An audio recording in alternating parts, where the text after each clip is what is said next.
Mechanics of soil অথবা soil mechanics. এখানে আমরা আজকে দেখব হচ্ছে মেকানিক্যাল অ্যানালাইসিস অফ সয়েল। সয়েলের একটা মেকানিক্যাল প্রসেস যেখানে আমরা সয়েলকে অ্যানালাইসিস করতে পারি। তাহলে কি দেখলাম, এখানে লেখা আছে টু মেথড, একটা হচ্ছে সিভ অ্যানালাইসিস, একটা হচ্ছে হাইড্রোমিটার অ্যানালাইসিস। সিভ অ্যানালাইসিস করা হবে যখন পার্টিকেল ডায়া 0.05075-এর চেয়ে বড় হবে, তার মানে যদি স্যান্ড হয়। যদি 0.075-এর চেয়ে ছোটো হয় তাহলে হবে হাইড্রোমিটার অ্যানালাইসিস। তার মানে স্যান্ডে হলে সিভ অ্যানালাইসিস, ক্লে হলে হাইড্রোমিটার অ্যানালাইসিস। আচ্ছা, এবার এটা গেল মেকানিক্যাল অ্যানালাইসিস গেল। এবার particle size distribution curve. Particle size distribution curve এটা মূলত ওই সিভ অ্যানালাইসিস থেকে আসে। পার্টিকেল সাইজ ডিস্ট্রিবিউশন কার্ভে আমরা যেটা দেখবো, আমি যে কার্ভটা একটু দেখাই। কার্ভটা হচ্ছে এরকম, এটা সেমিলক পেপারের কার্ভ। এ বরাবর গেল পার্টিকেল ডায়ামিটার এবং এই বরাবর গেছে পার্সেন্টেজ ফাইনার। ফাইনার তো কী পরিমাণ পার্টিকেল পাস হয়ে গেছে, কত পার্সেন্ট পার্টিকেল পাস হয়ে গেছে, এটা আমি একটু পরে বুঝতে পারবো। পার্টিকেল সাইজ ডিস্ট্রিবিউশন কার্ভের মধ্যে ইফেক্টিভ সাইজটা হচ্ছে, আচ্ছা আমি এই তিনটা টার্ম একটু পরে আসি। আমি আগে এই যে সিভ অ্যানালাইসিস করলাম না, এটা একটা ম্যাথ এক্সাম্পল দেখি। আমার কাছে দেওয়া আছে সিভ নং 4 নম্বর, 10 নম্বর, 20 নম্বর। প্রত্যেকটা সিভ নংয়ের উপর বেস করে তার ডায়ামিটার আছে। এখন আমি 173.7 গ্রাম সেই তোমার পার্টিকেল নিয়ে এই সিপগুলোতে দিয়ে আমি কি করলাম, ঝাঁকা দিলাম। তা 4 নম্বর সিপ থেকে আমার কিছু রইল না, রিটেন মার্কস। 4 নম্বর সিপে কোনো পার্টিকেল থাকলো না। 10 নম্বর সিপে আছে 21.6 গ্রাম, 20 নম্বর সিপে আছে 49.6 গ্রাম, 40 নম্বর সিপে আছে 102.6 গ্রাম।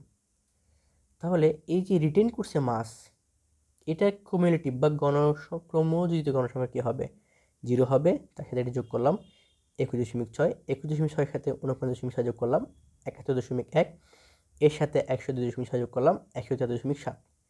এই যে কমিউলেটিভ রিটেনটা করলাম, এটা এখন পার্সেন্টেজ করব।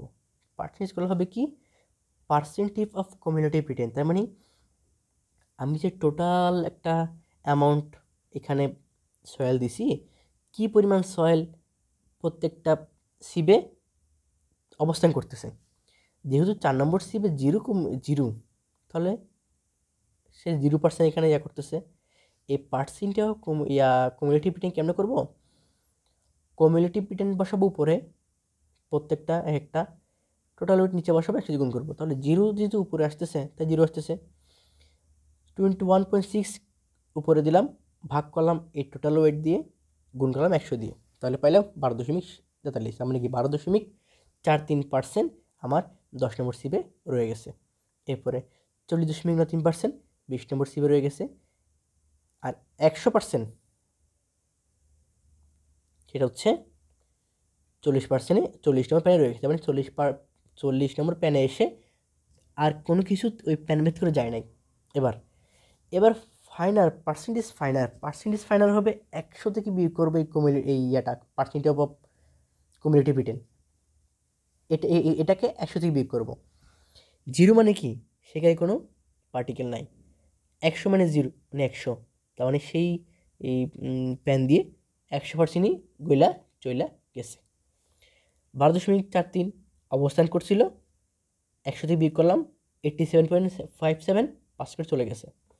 40.93 অবস্থান করতেছিল, 59.07 চলে গেছে। 10% অবস্থান করছে, 1%ও যাইতে পারে নাই। তাহলে এখানে যে পার্সেন্টেজ ফাইনার, এই পার্সেন্টেজ ফাইনারটা হচ্ছে মেইন। 1 নম্বর এই 4 নম্বর সাইজ দিয়ে সব পাস হয়ে গেছে। 4 নম্বর পেনে আমি যা দিছিলাম সব পাস হয়ে গেছে। 10 নম্বর সাইজের যে ইয়াতে ছিল ওটাতে সিপ ছিল, ওই সিপে যা পড়ছিল উপর থেকে নিচে তার 87.57 চলে গেছে। নিচে গেছে কতটুকু, নিচে যা গেছে ওখান থেকে 59.07 গলে চলে গেছে। তারপরে যে নিচে গেল ওখান থেকে আর যেতে পারে নাই, তাহলে এটাকে বলা হয় পার্সেন্টেজ ফাইনাল। এক কথায় পার্সেন্টেজ ফাইনাল মানে হচ্ছে কি পরিমাণ পার্টিকেল গলে চলে গেছে, এক কথায় শেষ। এখন particle size distribution curve, effective size D10, effective size D10 হচ্ছে dia in corresponding to 10% finer. 10% ফাইনারে আমার যেই ডায়ামিটারের প্যানটা ইউজ করছিলাম, সিপটা ইউজ করছিলাম, যে ডায়ামিটারের সিপটা ইউজ করছিলাম তার ডায়া, সোজা কথা। গুড মেজারমেন্ট টু এস্টিমেট, এটা আসলে কেন করা হয়? হাইড্রোলিক কন্ডাক্টিভিটি চেক করার জন্য, এবং ড্রেনেজ থ্রু সয়েল, তার মানে কী পরিমাণ পানি এটার মধ্যে কন্ডাক্ট করতে পারে এবং বা ফ্লো করতে পারে, এই বিষয়টা জানার জন্য আমার D10 সাইজের পার্টিকেলটাকে ইফেক্টিভ সাইজ বলা হয়। এরপর তাহলে এই যে ইউনিফর্মিটি, আচ্ছা ইফেক্টিভ সাইজ দেখলাম না, আচ্ছা দেখা গেল। এখন ইউনিফর্মিটি কোএফিসিয়েন্ট, এটাকে প্রকাশ করে CU দ্বারা, এর মানটা পাবো D60/D10, তার মানে 60% পাস হয়ে যায় এমন একটা সিপের ডায়া, D10 মানে 10% পাস হয়ে যায় এমন একটা সিপের ডায়া ভাগ করব। Coefficient of gradation CC D30²/D60 × D10, তার মানে কি D30 বলতে কী বুঝতেছি, 30% গলে যায় এমন একটা সিপের ডায়া স্কোয়ার করব, ভাগ করব, 60% গলে যায় এমন একটা ডায়ার সাথে 10% গলে যায় এমন একটা সিপের ডায়া, তাহলে আমরা কোএফিসিয়েন্ট অফ গ্রেডেশনটা পাবো। তাহলে কার্ভটা তো দেখলাম, এই যে কার্ভের প্রতিটা পয়েন্ট দেওয়া আছে এখানে।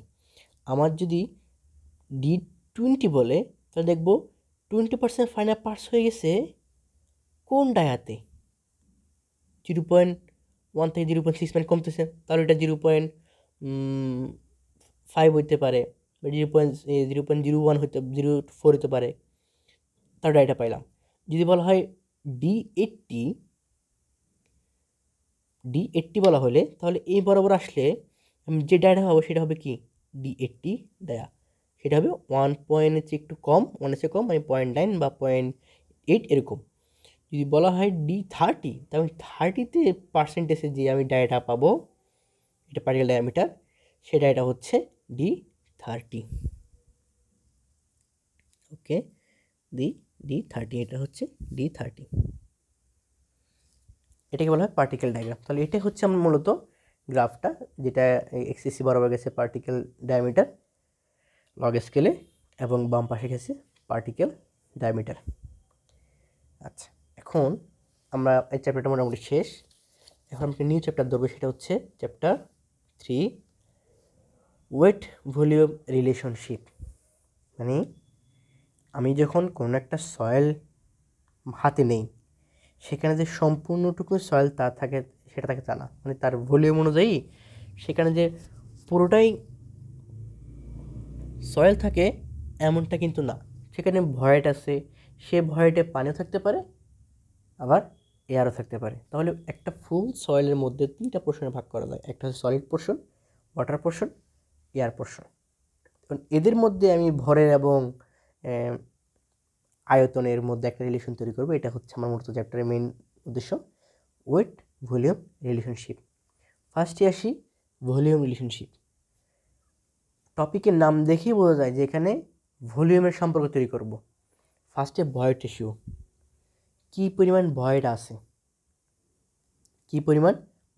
আরেকটা কথা বলতে ভুলে গেছি, ভয়েড কিন্তু এয়ার এবং ওয়াটার নিয়েই তৈরি, কারণ সলিডের মাঝখানে যে ভয়েডটা আছে ওই ভয়েডে কিছু অংশ ওয়াটার আর কিছু অংশ এয়ার, তার মানে এয়ার এবং ওয়াটার যেই পোর্শনটুকু ক্যারি করতেছে ভলিউমটাকে, ওইটা মূলত ভয়েডের ভলিউমটাই।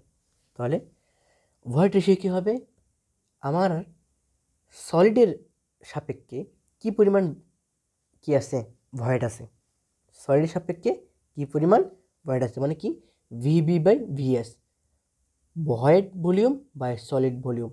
তার মানে এই ভয়েড ভলিউমটাকে দিয়ে নিচে আমি কি রাখবো, সলিডের ভলিউম।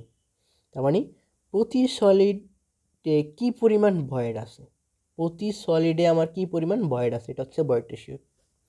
পোরোসিটি।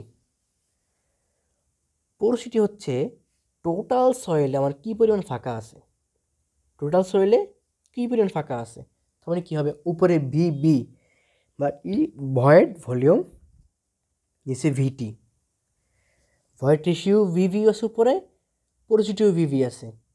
যেহেতু পোরোসিটি পুরোটা দিয়ে বি টোটাল ভাগ করব, আর ভয়েড রেশিও ভিএস সলিড দিয়ে ভাগ করব। ডিগ্রি অফ স্যাচুরেশন, কী পরিমাণ ভেজা, কী পরিমাণ ভেজা। তাহলে আমার যে পরিমাণ ভয়েড আছে সে ভয়েডে কী পরিমাণ পানি আছে ওইটা দেখলে তো আমি বুঝতে পারবো আমার সয়েলটা ভেজা নাকি শুকনা। যদি ভয়েডে আমার পানি কম থাকে তাহলে শুকনা, হালকা শুকনা। যদি পানি ভেজা থাকে তাহলে ভেজা। তাহলে প্রতি ভয়েডে কী পরিমাণ পানি আছে, প্রতি ভলিউম ভয়েডে আমার কী পরিমাণ ভলিউম পানি আছে, এটাকে বলবো ডিগ্রি অফ স্যাচুরেশন। এখানে পোরোসিটির সাথে একটা ভয়েড রেশিও সম্পর্ক এন সমান EI/1+E, এই টার্মটা একটু মাথায় রাখতে হবে। এবার আসি ওয়েট রিলেশনশিপ। এবার একটু আগে যেমন ভয়েডের সাথে রিলেশন তৈরি করছি, ভলিউমের সাথে, এখন সেটা ওয়েটে চলে আসছে। ময়েশ্চার কন্টেন্ট, এখন কথা হচ্ছে ময়েশ্চারটা কই থাকবে, এয়ারে থাকবে নাকি সলিডে থাকবে? অবশ্যই সলিডে। তাহলে প্রতি ওয়েট সলিডে কী পরিমাণ ওয়াটার আছে, এই যে প্রতি ওয়েট সলিডে কী পরিমাণ ওয়াটার আছে, water weight per solid weight, water weight per solid weight. সলিডের ওয়েটের মধ্যে কতটুকু ওয়েট ওয়াটার আছে এটাকে বলা হয় ময়েশ্চার কন্টেন্ট। এরপর ইউনিট ওয়েট।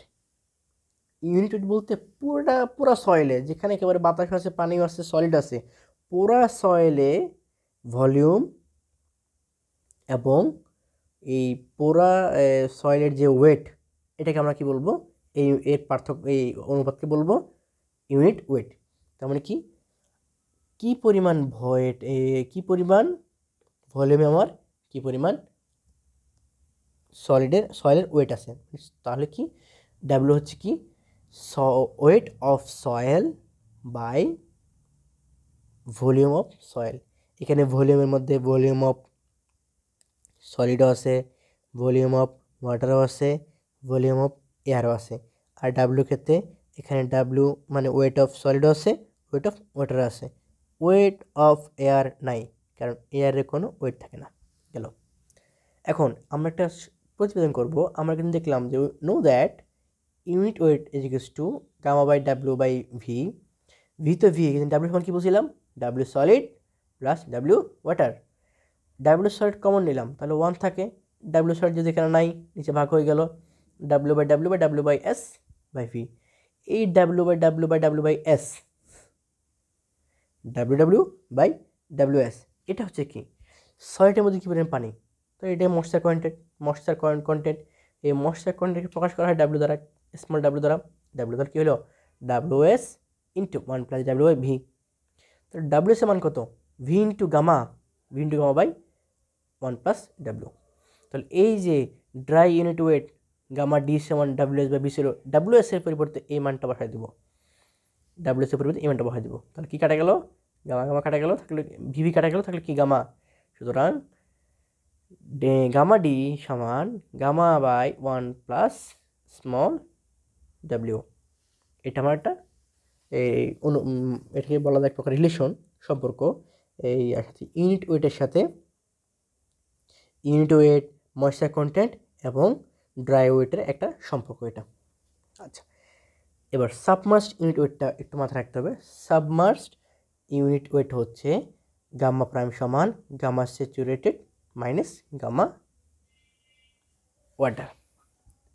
তাহলে আমাদের আজকে সয়েল মেকানিক্সের আমার এতটুকু আজকে চ্যাপ্টার 3 এর ওয়েট ভলিউম রিলেশনশিপ। বাকি ক্লাস আমরা পরবর্তী দেখবো ইনশাআল্লাহ।